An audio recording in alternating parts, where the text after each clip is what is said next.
आज के वीडियो में आप सभी विद्यार्थियों और श्रोताओं का हार्दिक स्वागत और अभिनंदन करता हूं। भारत में यूरोपियों का आगमन इस विषय में हम पुर्तगालियों के भारत पर आगमन के विषय में चर्चा करेंगे।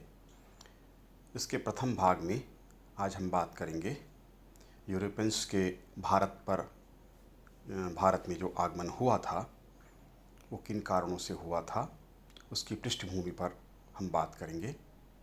किस तरह से प्रमुख जातियों ने भारत में प्रवेश किया, उनके आगमन का क्रम क्या था, यूरोपीय परिस्थितियां क्या थीं, कुस्तुनतुनिया पर मुस्लिम आधिपत्य किस प्रकार हुआ और उसके कारण यूरोप में पुनर्जागरण किस प्रकार घटित हुआ, नाविक गतिविधियाँ किस प्रकार शुरू हुई और अंततः वास्को डी गामा भारत तक किस प्रकार पहुँचा, भारत में पुर्तगाली बस्तियों की स्थापना किस प्रकार प्रारंभ हुई, पुर्तगालियों के भारत आगमन के क्या उद्देश्य थे, यह भी हम देखेंगे।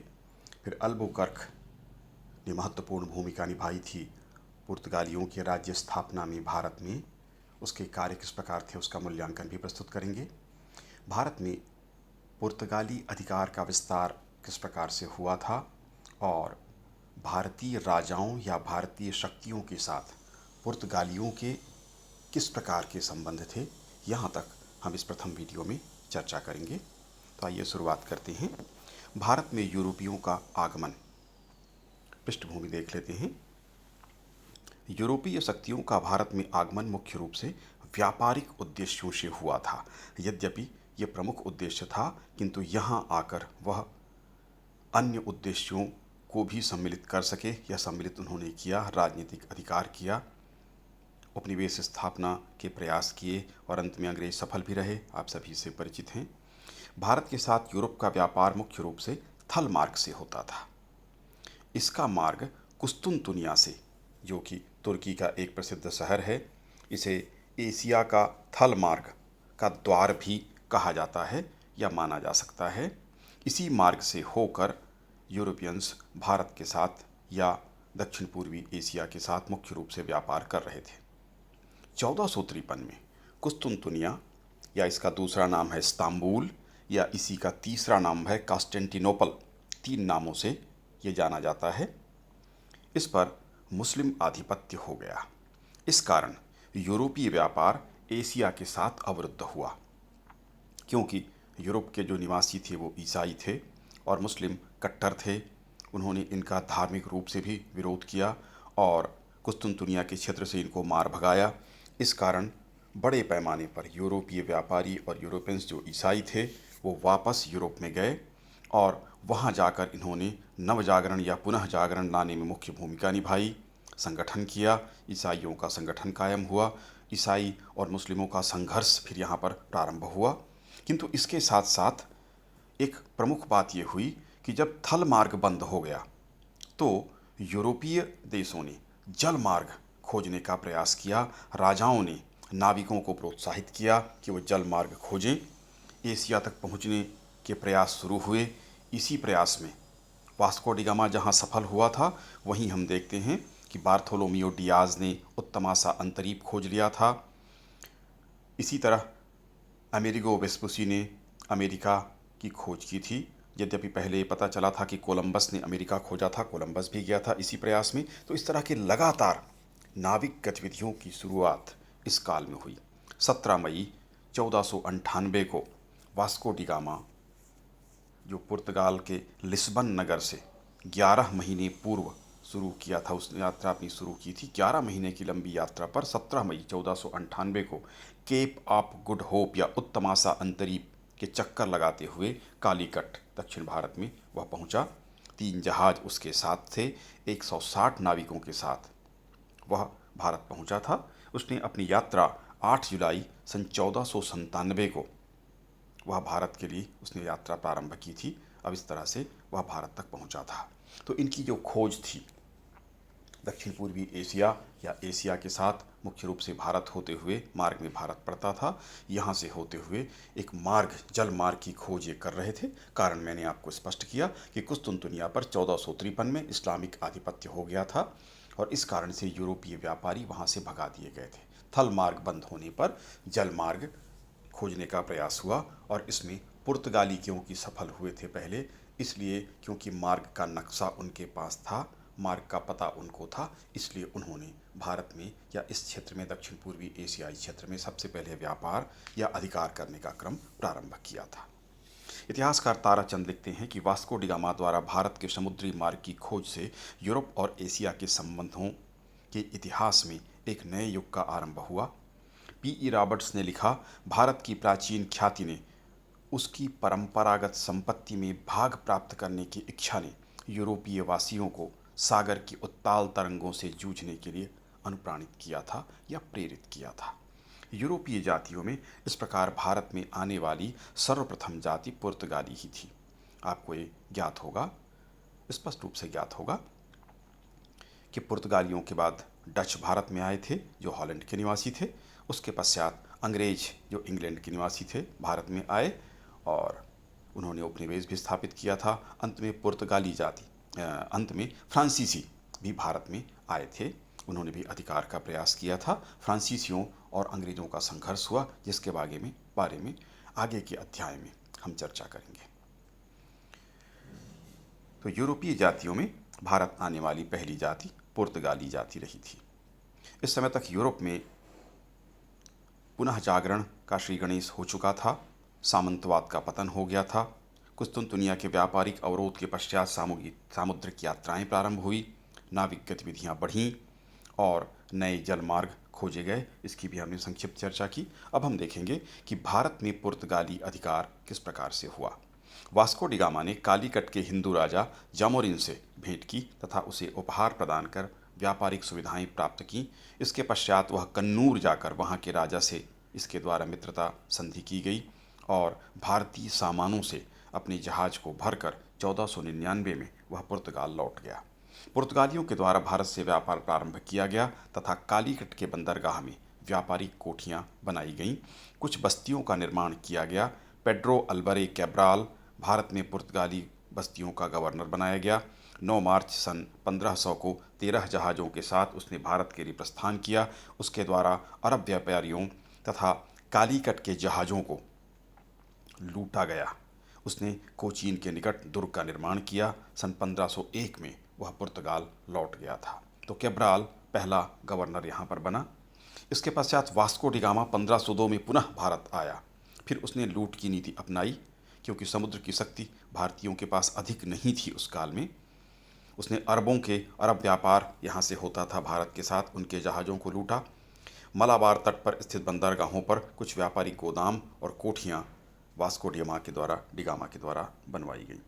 1503 में फ्रांसिस्को डी अल्मीडा पुर्तगाली गवर्नर नियुक्त हुआ। 1505 से 1509 तक यह भारत में रहा तथा पुर्तगाली व्यापार और स्थिति को दृढ़ एवं सुरक्षित इसके द्वारा किया गया। इसने सामुद्रिक शक्ति के विकास का प्रयास किया तथा अरबों के व्यापार और शक्ति को नष्ट करने का प्रयास इसके द्वारा किया गया। वह इस कार्य में बहुत हद तक सफल हुआ। अरब सागर के व्यापार पर पुर्तगालियों का नियंत्रण इसके द्वारा स्थापित कर दिया गया। अल्मीडा के पश्चात सबसे महत्वपूर्ण व्यक्ति अल्बुकर्क पुर्तगालियों की बस्तियों का गवर्नर नियुक्त हुआ। उसने 1509 से 1515 तक भारत में कार्य किया। उसके लक्ष्य इस प्रकार थे: सामरिक एवं व्यापारिक महत्व के स्थानों पर अधिकार करना, भारत में पुर्तगाली साम्राज्य स्थापित करना, भारत में पुर्तगाली व्यापार में वृद्धि करना, भारतीय शासकों को पुर्तगाली करद राज्य बनाना। करद राज्य आप जानते होंगे, कर देने वाला राज्य। यानी वो चाहता था कि भारतीय राजा नरेश या देसी रियासत के जो शासक थे वो कर दें, किसको? पुर्तगाली राजा को कर प्रदान करें। ऐसी उसकी नीति या लक्ष्य था।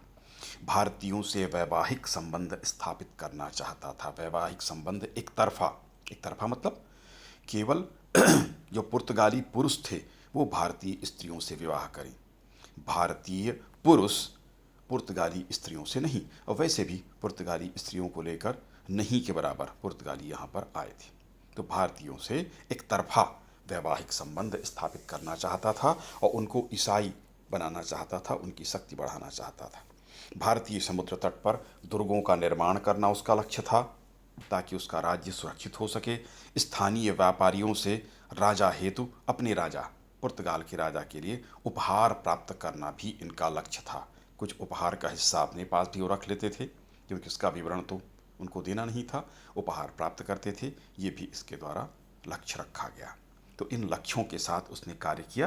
कार्य इस प्रकार थे: फारस की खाड़ी के मुहाने पर स्थित आरमुज बंदरगाह, फारस आप लोग जानते होंगे, ईरान के क्षेत्र को फारस कहा जाता था, बंदरगाह पर अधिकार स्थापित किया तथा दुर्ग का निर्माण वहां पर किया। अरब के अदन बंदरगाह की नाकेबंदी करके उसके द्वारा मुसलमानों के भारतीय व्यापार को नष्ट कर दिया गया। गोवा को पुर्तगाली बस्तियों की राजधानी उसके द्वारा बनाया गया। सन 1510 में यह कार्य उसके द्वारा किया गया। तो गोवा पुर्तगालियों की बस्ती का केंद्र हो गया। 1511 में उसने मलंदा पर अधिकार स्थापित किया, जिससे पश्चिमी हिंद महासागर में पुर्तगाली अधिकार स्थापित हुआ। इससे अरबों की सामुद्रिक शक्ति अत्यंत सीमित हो गई। उसके द्वारा बड़े पैमाने पर हिंदू और मुसलमान भारतीय स्त्रियों से पुर्तगाली पुरुषों के विवाह कराए गए तथा उन स्त्रियों को बलपूर्वक ईसाई भी बनाया गया, दबावपूर्वक ईसाई धर्म ग्रहण कराया गया। जैसा मैंने कहा था, यह वैवाहिक संबंध एक तरफा थे। पुर्तगाली पुरुष भारतीय स्त्रियों से विवाह कर रहे थे। ईसाईकरण की नीति का उसके द्वारा अनुसरण किया गया। हजारों भारतीयों को ईसाई बनाया गया। ईसाई पादरियों को उसने बड़ा प्रोत्साहन दिया कि वह भारतीयों को ईसाई बनाएं। भारतीय स्त्रियों का पुर्तगालियों से विवाह कर उन्हें भी ईसाई बनाया गया। इस प्रकार से ईसाईकरण या धर्मांतरण की नीति, जो बहुत अच्छी नहीं मानी जाती, वो हमने देखी। गोवा एवं पुर्तगाली बस्तियों के प्रशासन को उसने दुरुस्त किया। मुसलमान थानेदार ज़्यादातर थे, उनको हटाकर उनके स्थान पर पुर्तगाली अधिकारी या थानेदार नियुक्त किए गए। अरबों और भारतीयों के व्यापार को समाप्त करने के उद्देश्य से 1511 में मलाया प्रायद्वीप के मलक्का को जीता तथा वहां एक सुदृढ़ दुर्ग का निर्माण उसके द्वारा कराया गया। इस प्रकार दक्षिण पूर्वी एशिया के देशों से व्यापार में वृद्धि हुई। श्रीलंका पर उसके द्वारा अधिकार करने का प्रयास किया गया। दृढ़तापूर्वक अधिकार उसने स्थापित किया। कोंकण एवं मलाबार तट पर भी उसने दुर्ग बनवाए। इस तरह उसके पास 50 दुर्ग और 100 जहाज़ों का एक शक्तिशाली बेड़ा उसने निर्मित कर लिया था। इस प्रकार पुर्तगालियों की शक्ति वृद्धि और अधिकार में अत्यधिक वृद्धि कर दी थी। अल्बुकर्क का मूल्यांकन देख लेते हैं। दिसंबर 1515 में अल्बुकर्क का गोवा में निधन हुआ था। अल्बुकर्क के कार्य अति महत्वपूर्ण थे।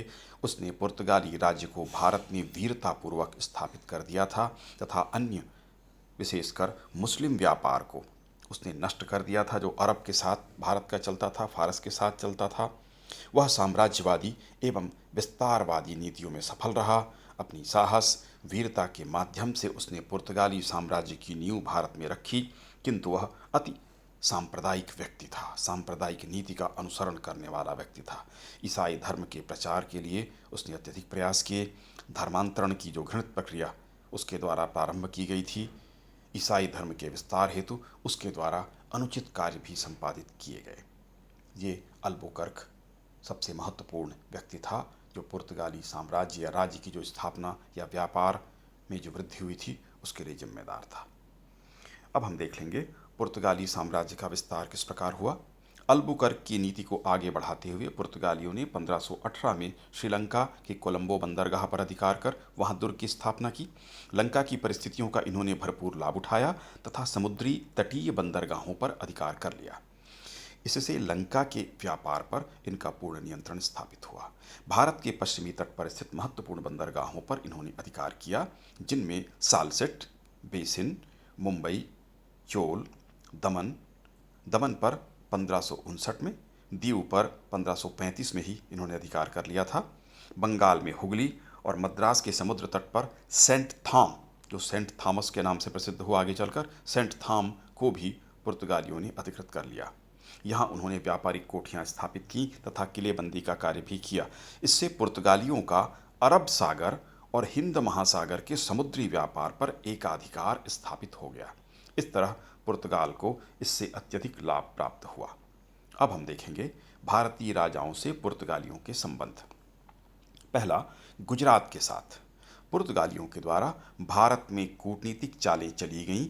इसके अंतर्गत एक भारतीय रियासत या एक भारतीय राजा को दूसरे भारतीय राजा के विरुद्ध इन्होंने सहायता देने की नीति का अनुसरण किया और परस्पर उनमें दुश्मनी के भाव लाने की कोशिश की। 1535 में पुर्तगालियों के द्वारा हुमायूं जो मुगल सम्राट था उसके विरुद्ध गुजरात के शासक बहादुर शाह की मदद की गई तथा गुजरात में व्यापारिक सुविधाएं इसके एवज में प्राप्त कर ली गईं।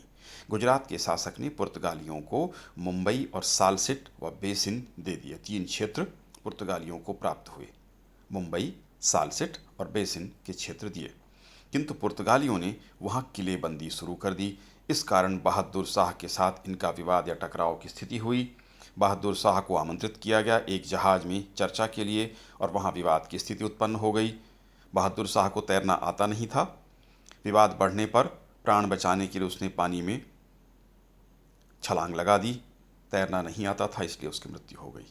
तो इस तरह से गुजरात के साथ उसने पुर्तगालियों ने सहायता देने की नीति अपनाई, हुमायूं के विरुद्ध सहायता दी और इस तरह से वहाँ पर सुविधाएं प्राप्त की। बंगाल के साथ संबंध। 1533 में गोवा से पुर्तगाली गवर्नर कान्हा ने मार्टम के नेतृत्व में एक जहाज चिटगांव भेजा। मार्टम ने मुस्लिम व्यापारियों को परेशान करना प्रारंभ किया। इस कारण बंगाल के नवाब ने उसे गिरफ्तार कर लिया। इसके बाद पुर्तगाली जहाज बेड़े ने चटगांव के बंदरगाह को जला दिया तथा एक और जहाजी बेड़ा सतनाथ नाम के स्थान जो बंदरगाह था उस पर भेजा गया।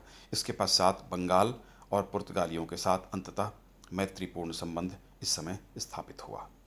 मुगल शासकों के साथ पुर्तगालियों के संबंध देख लेते हैं। आपको यह ज्ञात होगा कि मुगल साम्राज्य इस समय भारत में कायम था। पुर्तगालियों के द्वारा 1535 में हुमायूं के विरुद्ध गुजरात की सहायता की गई।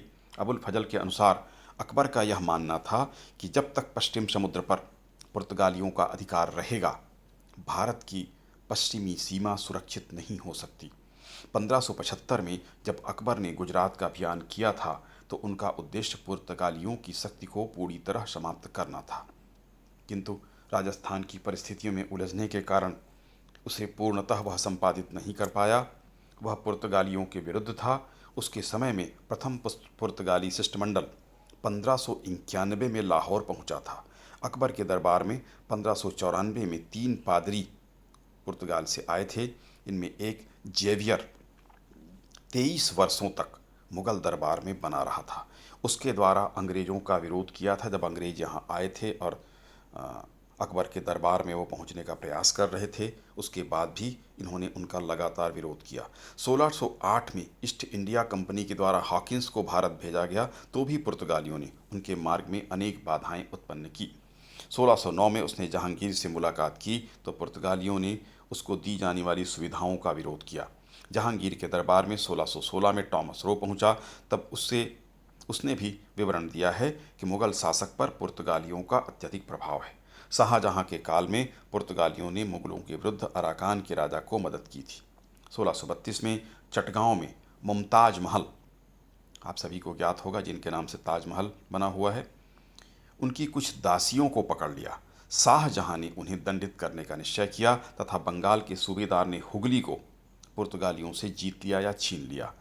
कुछ पुर्तगालियों को बंदी बनाया गया, कुछ को इनमें से मुसलमान भी बना लिया गया तथा कुछ महिलाओं को शाही हरम में भी ले लिया गया।